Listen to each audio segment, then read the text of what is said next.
Before we get in the video, please like, make sure to subscribe, turn on your notifications, go ahead and leave a comment below,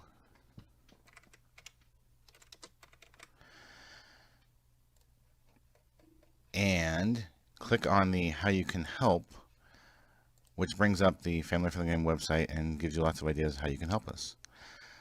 Thank you. Family show on, this is November 9th, 2019. I'm gonna have a couple really cool things for you. I'm gonna start it off with telling you about an interesting experience I had this week. I had jury duty, and this is the first time in my life I have ever, and I mean ever, had jury duty. You didn't even have jury duty. You didn't even go to be part of the jury. Here's me a little uppity. Okay, so what happened was I had to show up to this massive, and I mean massive room. Let's see if I can bring up chat. There was this massive room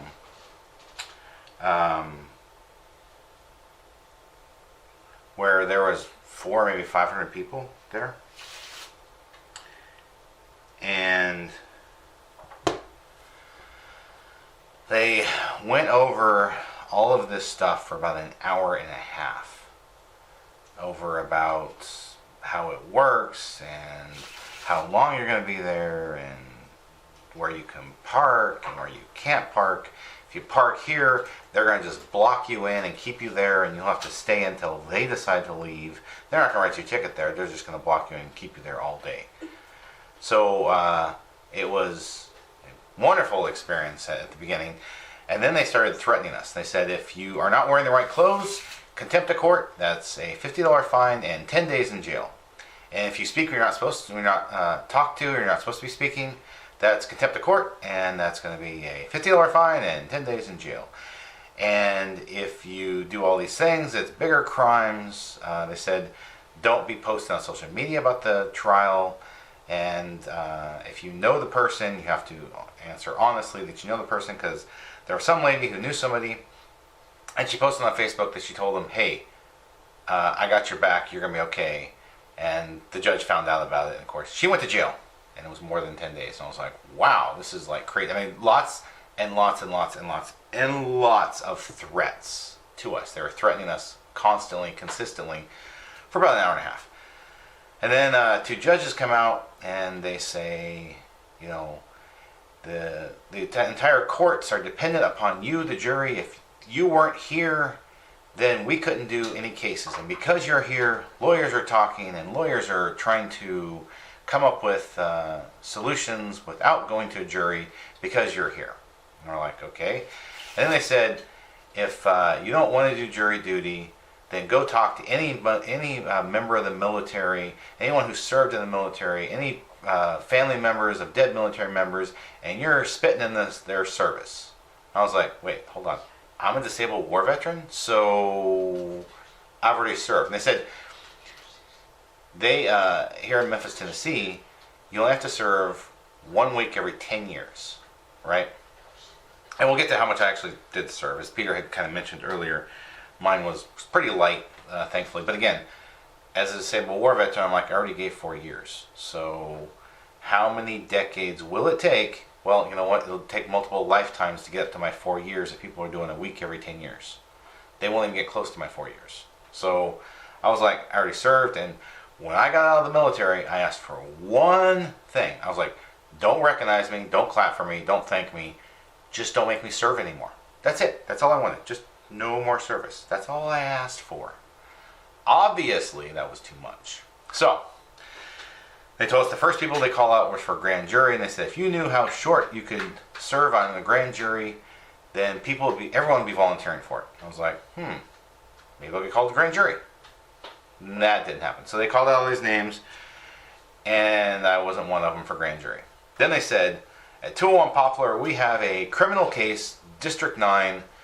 We need a jury over there. So they called 50 names they needed 14 people, okay? You got 12 in the jury and you got 2 alternates. They called 50 of us. And so then they walked us over there, and they file us into the seats in the courtroom, and they said, the judge comes out and says, oh, thank you for your service. Really appreciate you. He went on again about, you're spitting on the face of military people, and I was like, And he goes, well, the lawyers aren't here yet, so I can't tell you about the case. And I'm like, so are the lawyers in contempt of court because they're late?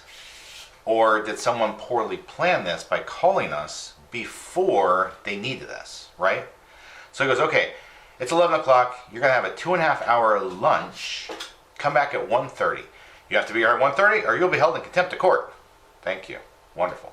Appreciate that. And then, of course, someone had to remind us that's $50 fine and 10 days in jail. I was like, okay, haven't heard that yet today. So, thing is, you're downtown, and the parking lots they had us go to were like 3 blocks away, but it wasn't come in and come out. It was like if you left, you had to pay to come back in. So I was like, even though it was only $2 for parking, which is decent, for down there, it's $5 to $10 for parking, and you're gonna love this.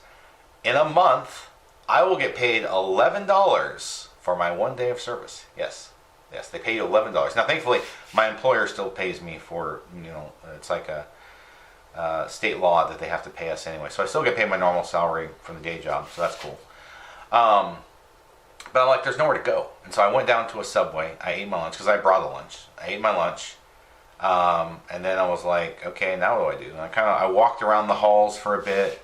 I called my wife Yolanda, talked to her for a bit on the phone. I called my parents, talked to them for a bit on the phone. Of course, my parents, they're retired, so they're all, hey, it'd be great to serve. And it's like, this is not what I really want to be doing. And then here's the deal. Think about this. So go back to work or sit here bored. Go back to work or sit here bored. Is it paid time off? It is paid time off. Then you sit there bored. Well, the Monday through Friday. So if it goes into the weekend, then you're not getting paid for your day job at all. You just lose your weekend. Yeah, but you get paid to do nothing for that week. Yeah, but they want you to pay attention. Anyway, so I dinked around and waited. We finally hit the 1:30 p.m. where we can now start the case. The courtroom's locked. The judge isn't back. The lawyers aren't there. It took another half an hour. So it wasn't until like after 2 p.m. that the judge finally got back. And I'm like, so is he in contempt of court? Because he wasn't on time? I mean, a total double standard, hypocrisy, different class system going on there that we're late, we're in trouble. They're late, whatever. So finally at 2, we file back in there, file back into the court. The judge goes, I'm going to grab 20 of you, so 20 of the 50. He takes 20 people and says, you get to sit in the juror chairs. And so he sits them in the juror chairs, and then they have a row in front of the jury, and they sit in those chairs. So we got all 20 people sitting there, and they said, we're going to ask you questions, and then the lawyers will decide who gets to stay and who doesn't get to stay. And then we'll get to do this for everyone else, too. You'll get to come up here, and you'll get to talk as well. We'll ask you questions. And so the first thing they ask is, can you be fair, impartial, open-minded, unbiased? And so all these people are like, yeah. And this one lady's like, nope. And they go, you're excused. So she gets out. I'm like, if you don't want to do it, that's the fastest, easiest way if you're up there. You just say, I can't be open-minded, I can't be fair, I can't be impartial. So they do all that. Then they're asking them questions. Another like half an hour to an hour of the judge explaining the law and telling us this was a murder trial where this young man was being held on 38 charges. So he tells the jury, you're going to have to come up with 38 separate, different verdicts on this case. And I'm going, 38 is going to take some time. You're going to have to listen to everything and then think about the 38.